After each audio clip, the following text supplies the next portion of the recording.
Hello friends, स्वागत है मेरे इस YouTube channel yes by knowledge हम में। आज का हमारा टॉपिक है रिक्सिया में रिप्रोडक्शन। तो इसके पहले हम लोग फर्स्ट एंड सेकंड लेक्चर में देख चुके हैं रिक्सिया के classification, occurrence, external morphology and anatomical structure of Riccia के बारे में। सो आज का हमारा टॉपिक है रिक्सिया में रिप्रोडक्शन किस प्रकार से होते हैं। तो आज हमारा लेक्चर है रिक्सिया का थर्ड लेक्चर है। तो आज हम रिप्रोडक्शन के बारे में स्टडी करने वाले हैं। तो आगे चलते हैं। रिक्सिया में रिप्रोडक्शन दो प्रकार से होते हैं। कौन कौन से? Vegetative reproduction and sexual reproduction. ठीक है, reproduction takes place by vegetative reproduction and sexual reproduction method. ठीक है, तो रिक्सिया में रिप्रोडक्शन दो प्रकार से होते हैं, वेजिटेटिव और सेक्सुअल रिप्रोडक्शन। ठीक है, तो वेजिटेटिव रिप्रोडक्शन के बारे में हम स्टडी करते हैं। It takes place by following method. ठीक है ना, तो रिप्रोडक्शन जो वेजिटेटिव रिप्रोडक्शन रिक्सिया में पाया जा रहा है वो फॉलोइंग मेथड से हो सकते हैं या होते हैं। ठीक है, फर्स्ट हमारा है by progressive death and decay older part of thallus. ठीक है, तो देखते हैं। Some time the older part of thallus disintegrated up to the apical furcated part और branch due to which apical part become separate which form new thallus. तो जो Riccia के older part होते हैं, ठीक है ना, वो अपने नए पार्ट से क्या करते हैं, डिसइंटीग्रेट कर जाते हैं या अलग हो जाते हैं। ठीक है ना, जो उसका एपिकल पार्ट बचता है, ठीक है ना, उससे क्या होता है, वो फिर से, ठीक है ना, ओल्डर पार्ट से अलग होकर एक न्यू थैलस का फॉर्मेशन करता है। ठीक है, जब उसका जो ओल्डर पार्ट से न्यू पार्ट क्या होता है, अलग हो जाता है, तो क्या करता है, जो एपिकल पार्ट बचता है उसका, वो क्या करता है, जब उसको फेवरेबल कंडीशन मिलता है तो क्या करता है, जर्मिनेट करके एक न्यू थैलस का फॉर्मेशन कर लेता है। ठीक है, नेक्स्ट हम देखते हैं बाय एडवेंटिशियस ब्रांचेस। ठीक है ना, ये बाय एडवेंटिशियस ब्रांचेस के माध्यम से वेजिटेटिव रिप्रोडक्शन भी होता है। ठीक है ना, तो कहने का मतलब जो आकस्मिक ब्रांचेज होती हैं वो क्या तो डिफ्रेंशिएट हो जाती हैं, ठीक है ना, डिसइंटीग्रेट हो जाती है अपने ओल्डर पार्ट से। ठीक है, देखते हैं। सम फिलामेंटस और thread like structure develop on ventral surface of thallus known as adventitious branches. ठीक है, which on separation from new thallus. तो जो फिलामेंट्स हैं, ठीक है ना, वो फिलामेंट्स, कुछ फिलामेंट्स क्या करते हैं, थ्रेड लाइक स्ट्रक्चर को शो करते हैं और वे अपने वेंट्रल सरफेस, ठीक है ना, वेंट्रल सरफेस से एडवेंटिशियस ब्रांचेस निकलती हैं उनके। ठीक है ना, और उस ब्रांच से को क्या कहते हैं, एडवेंटिशियस ब्रांच के नाम से जाना जाता है।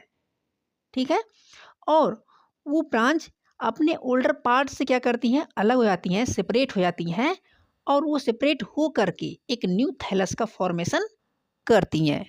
ठीक है, नेक्स्ट हम बात करें बाई ट्यूबर। तो बाई ट्यूबर क्या होता है, ये जो हमारी होती है, देखिए, some time during unfavourable condition rounded और ओवल बॉडी डेवलप्ड। ठीक है ना, कुछ क्या होती हैं, जो कहने का मतलब रिक्सियस प्लांट होते हैं, ठीक है, ये क्या होते हैं, इनमें से कुछ ट्यूब लाइक स्ट्रक्चर या ट्यूबर लाइक स्ट्रक्चर या आउटर ग्रोथ निकलती है जो क्या करती है, एक ट्यूबर कहलाती है। ठीक है, तो कहने का मतलब है जो हमारे रिक्सिया की कुछ प्रजातियां हैं, ठीक है ना, कुछ प्रजातियां हैं, वो क्या करती हैं, वो कंद लाइक स्ट्रक्चर क्या करती हैं, ग्रोथ होता है उनसे, क्या होता है, कंद लाइक स्ट्रक्चर का ग्रोथ होता है, और वो क्या होती हैं, प्रतिकूल, ठीक है ना, प्रतिकूल परिस्थितियों में क्या होती हैं, वो अलग हो जाती हैं। अलग हो करके जो उनका शीर्ष बचता है, ठीक है ना, वो अलग हो जाता है। अलग होने के बाद क्या करता है, एक एक न्यू थैलस का फॉर्मेशन करती हैं। ठीक है, नेक्स्ट अगर हम लोग बात करें, ठीक है, नेक्स्ट हमारा है बाई परसिस्टेंस एपिकल नोच।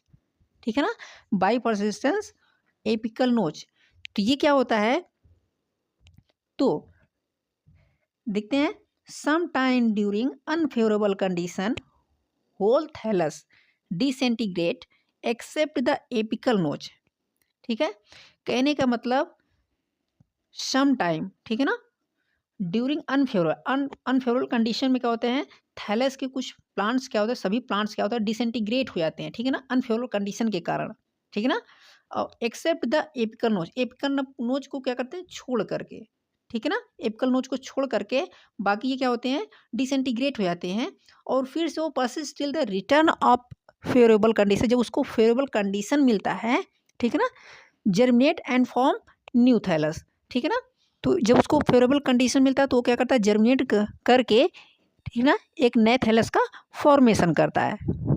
ठीक है, नेक्स्ट हम देखते हैं बाइसेल डिवीजन और जिम्मा फॉर्मेशन। ठीक है ना, तो ये क्या होता है, जिम्मा फॉर्मेशन। तो देखते हैं, cell division occur in the young rhizoids. ठीक है, इन दिस केस, इस केस में क्या होता है, जो यंग मुलाब होते हैं, राइजोइड होते हैं, वो उसमें क्या होता है, कोशिका विभाजन होना शुरू हो जाती है। ठीक है ना, सेल्स का डिवीजन होना शुरू हो जाती हैं। और इसमें अगर देखें, यह एक जिम्मा जैसी कोशिका का निर्माण करती है, मतलब संरचना का निर्माण करने लगती हैं। ठीक है ना, it's develop into A gemma like cell structure.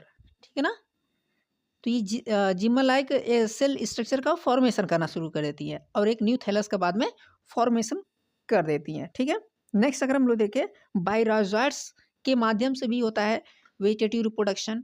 ठीक है, बायराइजोइड्स के माध्यम से कैसे होता है, देखते हैं, in some species the apical section of a mature rhizoid split and redivide to form a gemma like mass of cell. ठीक है, तो कहने का मतलब है, कुछ जो स्पीसीज होती हैं, ठीक है ना, जो कुछ स्पीसीज होती हैं जो एपिकल सेक्शन इमेच्योर राइजोइड्स होती हैं।